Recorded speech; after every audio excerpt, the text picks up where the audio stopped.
অসমৰ এচাম মানুহৰ মতে কেৱল মিয়াইহে দুখনীয় কাম কৰে, কিন্তু ৰাস্তাত উদ্ভণ্ডালি কৰা এইবোৰতো মিয়া নহয়। কাহিনীটো শুনক। দুলিয়াজানৰ পৰা ডিব্ৰুগড়লৈ গাড়ী চলাব নোৱাৰি। সেইচোৱা পথত যিকোনো মুহূৰ্ততে আপোনাক খুন্দিয়াই দিব উদণ্ড বাইকাৰ্ছে। 500 চিচিৰ মটৰচাইকেল যেনেকৈ এডাল যুৱকে চলাই দেখিলে সাধাৰণ পথচাৰীৰ পিলাই চমকি যায়। দেউতাক মাকে ফিক্স ডিপজিট ভাঙি পুত্ৰধনক মটৰচাইকেল কিনি দিছে। উজনিৰ পথত সেইখন চলাই পুতেকে সৃষ্টি কৰিছে সন্ত্ৰাস। বিশেষকৈ ডিব্ৰুগড়ৰ পৰা দুলিয়াজান অভিমুখী যিটো পথ সেইটোত গাড়ী চলোৱাটো ভয়ৰ কাৰণ হৈ পৰিছে। অনবৰতে সেইটো পথত ঘুগুৱাই মটৰচাইকেল চলাই থাকে এচাম যুৱকে। তেওঁলোকে মন গ'লে ঘপককৈ ব্ৰেক মাৰি দাঙি দিয়ে আগ চকাটো। প্ৰায় স্থান্তৰ বাবে পথছোৱাত অঘটন ঘটিছে, তথাপি আৰক্ষীয়ে দিয়া নাই চকু। এই পথটো সাধাৰণ যাত্ৰী বৰ্জন কৰিবলগীয়া পৰিস্থিতিৰ সৃষ্টি হৈছে। দুলিয়াজানৰ পৰা ডিব্ৰুগড়ৰ পথছোৱা আচলতে অত্যন্ত ব্যস্ততাপূৰ্ণ,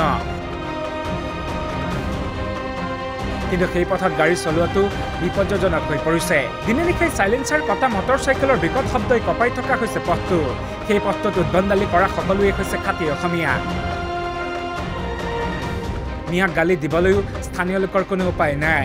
এতিয়ালৈ আৰক্ষীয়ে বাইকাৰ্ছক শাস্তি দিয়া নাই। হয়তো সাংঘাতিক অঘটন ঘটিলেহে সম্বিত ফিৰাই পাব ডিব্ৰুগড় পুলিচে।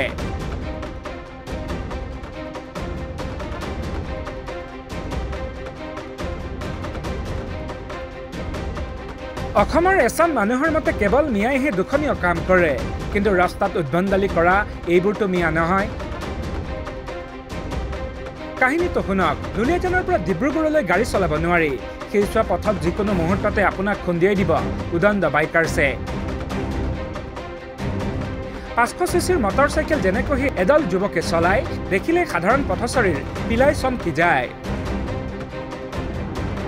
দেউতাক মাকে ফিক্স ডিপজিট ভাঙি পুত্ৰধনক মটৰচাইকেল কিনি দিছে। উজনিৰ পথত সেইখন চলাই পুতেকে সৃষ্টি কৰিছে সন্ত্ৰাস। বিশেষকৈ ডিব্ৰুগড়ৰ পৰা দুলিয়াজান অভিমুখী যিটো পথ সেইটোত গাড়ী চলোৱাটো ভয়ৰ কাৰণ হৈ পৰিছে।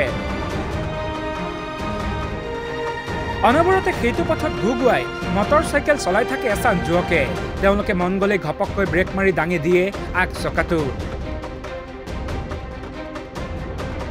প্ৰায় স্থান্তৰ বাবে পথছোৱাত অঘটন ঘটিছে, তথাপি আৰক্ষীয়ে দিয়া নাই চকু। এই পথটো সাধাৰণ যাত্ৰী বৰ্জন কৰিবলগীয়া পৰিস্থিতিৰ সৃষ্টি হৈছে। দুলিয়াজানৰ পৰা ডিব্ৰুগড়ৰ পথছোৱা আচলতে অত্যন্ত ব্যস্ততাপূৰ্ণ, কিন্তু সেই পথত গাড়ী চলোৱাটো বিপদজনক হৈ পৰিছে। দিনে নিশাই চাইলেঞ্চাৰ কটা মটৰচাইকেলৰ বিকট শব্দই কঁপাই থকা হৈছে পথটো। সেই পথটোত উদ্ভণ্ডালি কৰা সকলোৱে হৈছে খাটি অসমীয়া। মিয়াক গালি দিবলৈও স্থানীয় লোকৰ কোনো উপায় নাই। এতিয়ালৈ আৰক্ষীয়ে বাইকাৰ্ছক শাস্তি দিয়া নাই। হয়তো সাংঘাতিক অঘটন ঘটিলেহে সম্বিত ফিৰাই পাব ডিব্ৰুগড় পুলিচে। নিউজ ডেস্ক ৰিপৰ্ট, বাৰ্তা এনি।